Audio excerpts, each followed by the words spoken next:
풍성한 삶의 기초 11번째 만남, 그리스도를 닮아가기, 그 중에 네 번째 시간, 믿음으로 훈련하기입니다. 예수님을 닮는다는 것은요, 믿음으로 연습하고 훈련하는 것에 달렸습니다. 빌립보서 4장 9절입니다. 여러분은 나에게서 배운 것과 받은 것과 듣고 본 것들을 실천하십시오. 그리하면 평화의 하나님께서 여러분과 함께 하실 것입니다. 이 말씀을 통해서 신앙의 세 단계를 볼 수 있습니다. 먼저 배운 것과 받은 것과 듣고 본 것으로부터 믿음이 생긴다는 것이죠. 믿음입니다.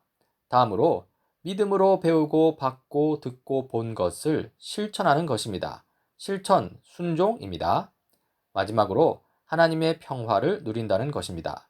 평안, 샬롬이라고 할 수 있겠죠. 이런 질문이 있을 수 있습니다. 그렇다면 무엇을 배우고 받고 듣고 보느냐 하는 것이죠. 이에 대한 대답은 바로 이것입니다. 성경이죠. 성경으로부터 믿음이 생기고요. 성경을 실천하고요. 성경과 함께 하나님의 평강을 누린다는 것입니다. 이런 면에서 기독교는 계시 곧 성경의 종교라고 할 수 있습니다. 우리에게는 연습하고 훈련하는 일이 필요합니다.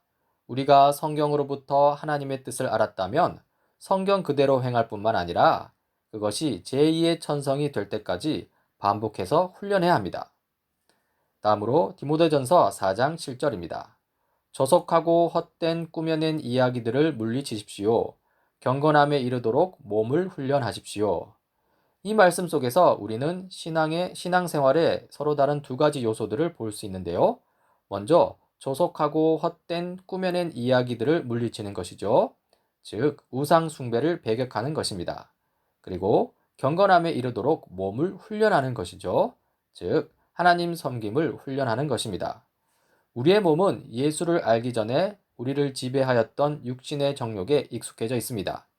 이제 새롭게 변화된 신분에 걸맞은 모습이 우리 모습이 될 수 있도록 해야 합니다. 과거의 습관을 거스르는 훈련과 연습, 새로운 모습을 위한 훈련과 연습이 필요합니다. 자, 그러면 어떻게 훈련해야 할까요? 가장 중요한 것은 훈련에 우선순위를 두는 것입니다. 예수를 따르는 것은 세상의 이런저런 급박한 일에 휘둘리지 않고 하나님께 드리기로 약속한 것을 드리는 것을 뜻합니다. 훈련의 우선순위를 두는 것은 배우는 내용, 곧 성경 이야기와 성경적 세계관을 습득하기 위해서뿐 아니라 그 자체가 귀한 훈련이 됩니다. 이 여러 영역에서의 훈련이 있을 수 있는데요. 먼저 관계에서 갈등이 생길 때입니다. 이때 힘이나 논리로 싸워 이기는 것은 아무 소용이 없습니다. 필요한 것은 자기 성찰의 훈련입니다. 혹시 내가 잘못한 게 없을까? 하고 자문하는 것이죠. 이렇게 힘이나 논리로 싸워 이기는 것보다 자기 자신을 돌아보는 게 왜 중요하냐면 바로 정의의 하나님께서 지켜보시기 때문입니다. 상대방을 이기는 게 중요한 게 아니라 하나님으로부터 인정받는 게 더 중요합니다. 다음으로 언어 생활에서의 훈련입니다. 나쁜 언어 생활 습관이 있습니다. 당사자가 없는 자리에서 남 이야기를 하는 습관, 나쁜 의도로 말을 옮기는 습관이죠. 이런 습관을 바로잡을 수 있도록 스스로 말과 혀를 제어하는 훈련이 필요합니다. 그리고 하나님의 사랑과 진리에 근거하여 말하도록 반복해서 훈련해야 합니다. 그리고 예배 생활에서의 훈련입니다. 예배는 인간이 절대로 들어갈 수 없는 지성소, 그 지성소에 들어가서 하나님의 얼굴을 뵙는 것입니다. 따라서 어떤 마음가짐과 태도로 예배할지 돌아보고 점검하는 것이 필요합니다. 예배를 위해서도 이러한 훈련이 필요하다는 것이죠. 많이 아는 것이 중요하지 않습니다. 성경에서 이야기하는 것이 굉장히 많지만 그 중에서 핵심만 제대로 알고 진심으로 받아들이기만 해도 삶이 달라집니다. 사실 그 많은 성경 이야기를 배우는 것도 핵심을 제대로 알기 위해서입니다. 이렇게 배우고 듣고 보아서 알게 된 바를 실천하는 것이 중요합니다. 그리고 경건함에 이를 때까지 연습하고 훈련하는 것이 필요합니다. 이 믿음으로 훈련함에 있어서 영적 지도자의 역할을 살펴보고자 하는데요. 신앙 선배로서의 역할을 생각하면 될 것 같습니다. 앞서 살펴본 빌립보서 4장 9절인데요. 여러분은 나에게서 배운 것과 받은 것과 듣고 본 것들을 실천하십시오. 그리하면 평화의 하나님께서 여러분과 함께 하실 것입니다. 이 나를 본받지 말고 하나님을 본받아라 하는 말은 이 얼핏 겸손한 말처럼 들리는데요.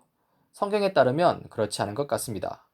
오히려 성경은요, 내가 하나님을 열심히 본받고 따라가니까 여러분은 나를 본받으세요 라고 말하라 합니다. 이 돈 문제와 12조를 통해 이 영적 지도자의 역할을 좀 살펴보고자 하는데요. 먼저 돈의 위력과 관련해서는요, 이 돈은 이 시대에 하나님의 가장 큰 경쟁자라고 할 수 있습니다. 우리는 하나님을 믿는다고 말하지만 사실은 돈에 굴복하고 있고 돈이 우리를 지배하도록 내버려 두고 있는 경우가 많습니다. 그리고 11조에 대해서 말하자면요. 사실 11조는 구약의 율법으로서 이제 더 이상 필요하지 않습니다. 그러나 구약이 가르치는 원리는 여전히 그리스도 안에서 온전하게 이루어져 지속되는데 11조의 가장 중요한 원리는 우리가 가진 모든 것이 하나님의 것임을 선언하는 것입니다. 그러므로 율법적으로 10분의 1을 떼는 것이 아니라 나의 경제 생활에서 하나님의 주권을 인정하는 의미에서 이 11조는 율법의 완성이신 예수 그리스도를 따르는 사람들에게 중요한 의미를 가집니다. 이렇게 돈과 11조에 대해서 살펴보았는데요. 이와 관련하여 이 부정적인 영적 지도자를 살펴보자면요. 이 나를 본받으라고 말하지 못하는 영적 지도자가 바로 부정적인 영적 지도자입니다. 11조는 경제적으로 어려운 여러분한테 무리라는 것을 압니다. 그래서 여러분에게 11조 하라고 말 못합니다. 라고 하는 것이죠. 이러한 지도자는 하나님이 주신 것을 하나님께 맡기고 나머지 것으로 살면서 그분께 영광을 돌리는 경험이 부족하기 때문일 것입니다. 자신도 그런 경험이 없으므로 저는 경제적으로 너무 어려운 사람한테 11조 하라고 말 못하겠어요. 라고 이야기하는 것이죠. 이 참된 영적 지도자는 다릅니다. 나를 본받으라고 말하죠. 11조는 경제적으로 어려운 여러분한테 무리라는 것을 압니다. 하지만 여러분의 삶의 우선순위를 분명히 하십시오. 하나님은 우리에게 일용할 양식을 주시는 분이십니다. 라고 말합니다. 사실 경제적으로 어려운 상황에서 11조를 하는 것은 어떤 면에서 하나님께 시위를 하는 셈입니다. 입에 풀칠하는 것조차 힘든 사람이 11조를 드리면 아마 하나님은 굉장히 불편해지실 것입니다. 하나님이 일용할 양식을 주신다고 하지 않으셨습니까? 하나님이 우리를 책임지신다고 하지 않으셨습니까? 당장 먹을 것도 부족하지만 있는 것의 10분의 1을 드립니다 하고 기도하고 11조를 드리는 것은 하나님 보시기에 칭찬할 만한 강력한 신앙 고백입니다. 이렇게 여러 가지 영역에서 우리는 훈련해야 하고요. 우리에게 주어진 참된 그리스도인으로서의 역할을 감당해 나가야 합니다. 그리고 이 훈련 중에 가장 중요한 것이 결국 성경입니다. 성경이 우리를 온전하게 만듭니다. 디모데후서 3장 17절입니다. 성경은 하나님의 사람을 온전하게 하고 그에게 온갖 선한 일을 할 수 있게 하는 것입니다. 이 말씀에 따르면 먼저 성경은 존재의 변화를 일으킵니다. 이 하나님의 사람을 온전케 한다고 했죠. 그 다음에 성경은 행동의 변화를 일으킵니다. 온갖 선한 일을 하게 하는 것이죠. 이 성경이 존재의 변화와 행동의 변화를 일으킵니다. 여기서 우리는 성경, 믿음, 행함의 관계를 생각해 볼 수 있는데요. 성경을 자꾸 읽다 보면 하나님이 어떻게 일하시는지를 배웁니다. 그러면 하나님에 대한 믿음이 커집니다. 믿음이 커지면 그것은 행함으로 나타날 수밖에 없습니다. 그렇겠죠? 이 큰 믿음이란 하나님을 맹목적으로 세게 믿는 것이 아니라 하나님에 대한 살아있는 지식이 넘쳐나고 그로 인해 내 생각이 바뀌고 인격과 인생이 변화되는 것입니다. 그래서 우리는 성경을 알아야 합니다. 성경으로부터 믿음이 옵니다. 성경 이야기에 익숙해지고 성경적 세계관이 마음에 새겨지도록 부지런히 훈련해야 합니다. 그리하여 성경을 통해 말씀하시는 바 하나님 사랑과 이웃 사랑을 행하는 데 있어서도 부지런히 훈련을 이어가야 합니다. 어쩌면 이런 훈련 자체가 바로 그리스도인의 삶이라고 할 수 있습니다.